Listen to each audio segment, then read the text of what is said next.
68살 시청 직원의 쪽지 한 장이 제 인생을 구했습니다. 저는 지금도 그날을 생각하면 손이 떨립니다. 만약 그 직원이 그 쪽지를 안 건넸다면 저는 지금 노숙자가 되어 있었을 겁니다. 68살 박순자입니다. 오늘 이 이야기를 하는 건 여러분 부모님에게도 똑같은 일이 일어날 수 있기 때문입니다. 이모, 나 민호야. 잘 지내셨어? 5년 만이었습니다. 결혼식 때 축의금 30만 원 받고 연락 끊겼던 조카였습니다. 갑자기 목소리가 다정했습니다. 어색할 정도로요. 민호는 제 일산 아파트에 담보대출이 있다는 걸 알고 있었습니다. 남편이 죽고 난 뒤 생활비 때문에 받은 7천만 원, 매달 이자만 40만 원이었습니다. 국민연금 80만 원 중 절반이 이자로 나갔습니다. 민호가 말했습니다. 지금 정부에서 고령자 주택 담보 전환 제도를 하고 있다고요. 이자 없이 대출을 연금으로 바꿔주는 제도라고 했습니다. 은행 다니는 친구가 서류를 다 준비해 줬으니 금요일에 구청만 가면 된다고 했습니다. 매달 40만 원 이자에서 벗어날 수 있다는 말에 저는 고맙다고 대답했습니다. 그날부터 민호는 매일 제 집에 왔습니다. 월요일부터 금요일까지 일주일 내내 서류를 준비시켰습니다.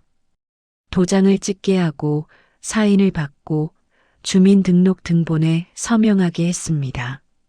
처음엔 고마웠습니다. 커피도 사다 주고 저녁도 사주는 조카가 기특했습니다. 하지만 이상한 점들이 있었습니다. 파주에 있는 제 땅 등기부등본까지 왜 필요한지 물었더니 총 재산 확인용이라며 형식적인 거라고 했습니다. 은행 통장 사본도 필요하다고 했습니다. 연금 받을 계좌 확인이라면서요. 서류가 너무 많았습니다. 밤에 잠이 오지 않았습니다. 뭔가 불안했습니다. 그 금요일 아침, 민호가 새 차를 몰고 왔습니다. 언제 차를 바꿨냐고 물으니 회사 차라며 눈을 피했습니다. 구청까지 가는 30분 동안 민호는 계속 떨고 있었습니다. 핸들을 잡은 손에 땀이 맺혀 있었고 신호에서 멈출 때마다 무릎을 떨었습니다.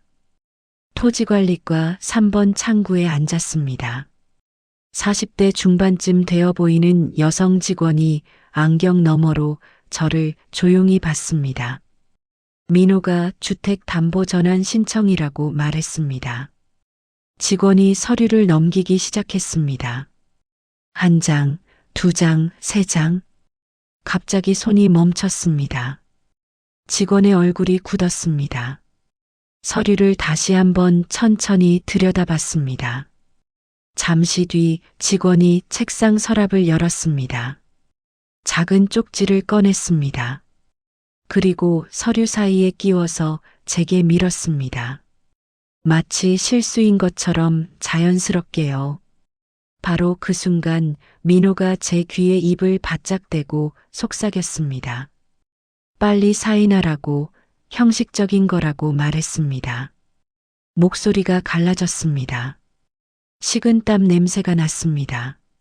제 어깨를 누르는 손에 손톱이 박혔습니다. 직원이 저를 똑바로 쳐다봤습니다. 입은 미소 짓고 있었지만 눈은 심각했습니다. 그 쪽지를 꼭 읽으라는 눈빛이었습니다. 떨리는 손으로 쪽지를 펼쳤습니다. 이것은 대출 전환이 아닙니다. 할머니 소유의 일산 아파트 3억 2천만 원, 파주 토지 1억 8천만 원을 조카 명의로 증여하는 서류입니다.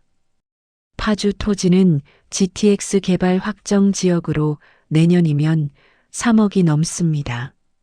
증여세 1억 5천은 할머니가 부담하게 됩니다. 절대 서명하지 마세요. 심장이 멎는 것 같았습니다. 증여. 대출 전환이 아니라 증여였습니다.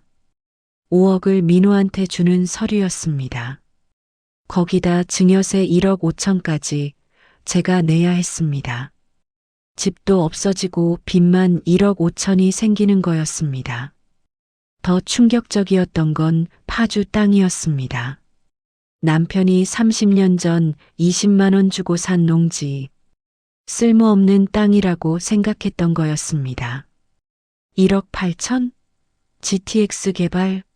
내년이면 3억? 민호는 알고 있었던 겁니다. 언제부터인지, 어떻게 알았는지 민호가 소리쳤습니다. 왜 그러냐고 빨리 사인하라고 말했습니다.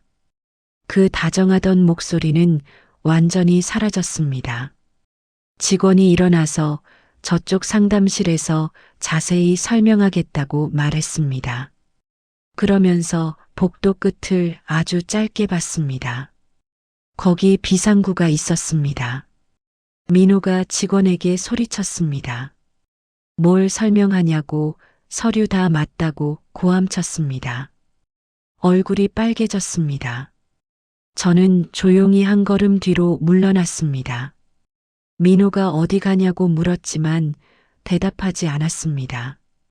그냥 뒤로 계속 걸었습니다. 민호가 저를 잡으려 했습니다. 잠깐만 오해라고 외쳤습니다. 하지만 경비 아저씨가 나타났습니다. 직원이 미리 부른 것이었습니다. 경찰이 왔습니다. 조사가 시작됐습니다.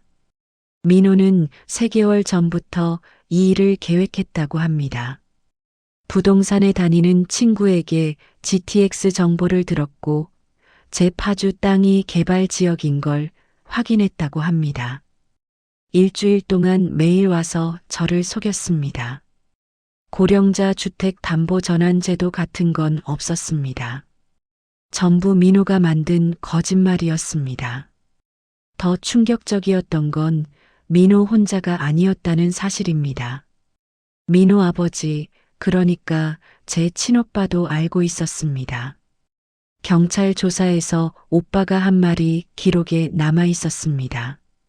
누나는 어차피 혼자 사는데 그 큰 집이 뭐가 필요하냐고 민호가 결혼하려면 집이 있어야 한다고 말했답니다.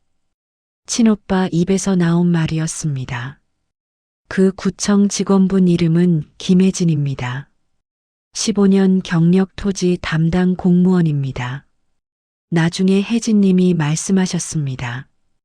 그날 서류를 보는데 소름이 돋았다고요. 증여 서류를 대출 전환이라고 속이다니 믿을 수 없었다고 합니다. 제가 사인했다면 집도 땅도 다 넘어가고 증여세 1억 5천만 원 빚만 남았을 거라고 했습니다. 혜진님이 저를 구했습니다. 그 작은 쪽지 한 장이 제 인생을 구했습니다. 요즘 이런 사기가 정말 많다고 합니다. 특히 가족이 접근하는 경우가 늘고 있다고 합니다.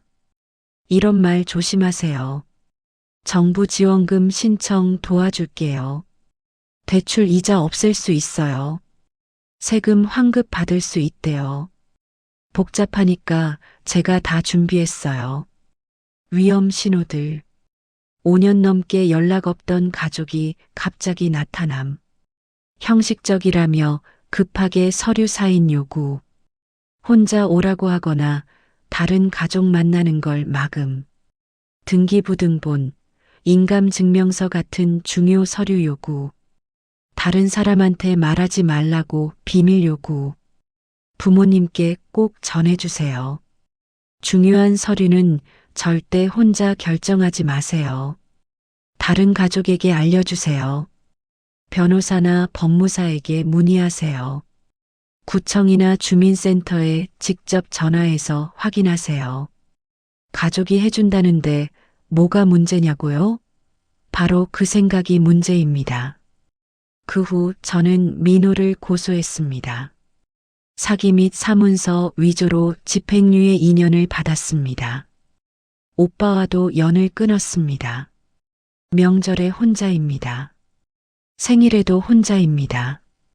외롭냐고요? 외롭습니다. 하지만 제 집은 지켰습니다. 제 땅도 지켰습니다. 제 존엄도 지켰습니다. 혈육이라고 다 믿으면 안 됩니다. 5억 앞에선 친조카도 친오빠도 달라집니다. 여러분, 부모님 지켜주세요. 이 영상을 부모님께, 주변 어르신들께 공유해 주세요. 68살 박순자의 이야기가 누군가의 집을, 누군가의 인생을 지켜줄 수 있기를 바랍니다. 감사합니다.